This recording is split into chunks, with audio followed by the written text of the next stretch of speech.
Polly passed in 2009, and right before she was diagnosed with pancreatic cancer, she and I were training to do our first marathon. And the marathon was the Marine Corps marathon in Washington, D.C. And so we were doing tempo runs, we were on a training program. And one day we were doing a tempo run, and she was a pretty hardy runner. She didn't, if we were gonna do a tempo run, she was gonna finish it. And I remember she seemed kind of weak to me that day, which surprised me, but because she was so tough. My mom was diagnosed with pancreatic cancer right as I was headed off to college to Austin from New Mexico. And she was supposed to come on the sort of visit weekend during the fall to come see the university and move me in and all that stuff. And right around that time, she got very sick with what we thought was a stomach issue, and we weren't quite sure. We later found out that she was diagnosed with stage 4 pancreatic cancer. My mom was the best, and she was originally from Wisconsin and ultimately ended up in Albuquerque, New Mexico, and raised me and my 2 other brothers, and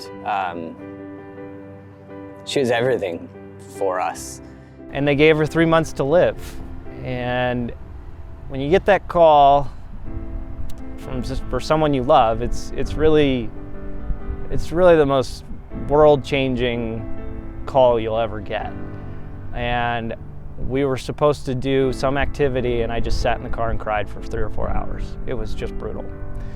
And that's very typical for everyone that we've met over the years that have had to deal with this disease from a loved one.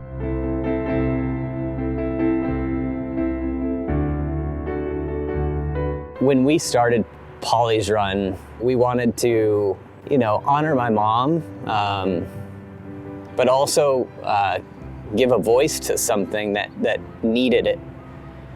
And it has grown every year. I think seeing the people come back year after year, sometimes tragically it's, they're coming during the fight against cancer for their friend, family member, and then that family member who passes away, they'll keep coming back in order to honor their memory, keep raising funds to fight the disease. And the race has really just become something that, it started as this just informal family thing, and now it's its own thing that I believe will carry on for years and years, and really, at least in our opinion, become a part of the Albuquerque community in a way that's just so exciting.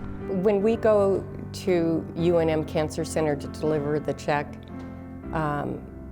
it's always a time to reflect and realize that we have made a contribution in New Mexico, and hopefully it'll make a difference in the long run. The money that we raise each year for the race, it'll take time to accumulate, but I feel like at some point we'll have an endowment in Polly's name, and someday we'll be able to look back and her grandchildren will be able to carry on this legacy. We have to continue to fight pancreatic cancer. Polly's Run needs to happen every year. We need to continue the momentum. We have to push each other to participate and be inspired to continue to carry this torch and raise as much money as we can, because it's really important that we don't lose our momentum and lose donations to the UNM Comprehensive Cancer Center, because every dollar counts. And it is extremely important for the Cancer Center to receive those funds on a yearly basis so we can eventually say that we beat pancreatic cancer sometime.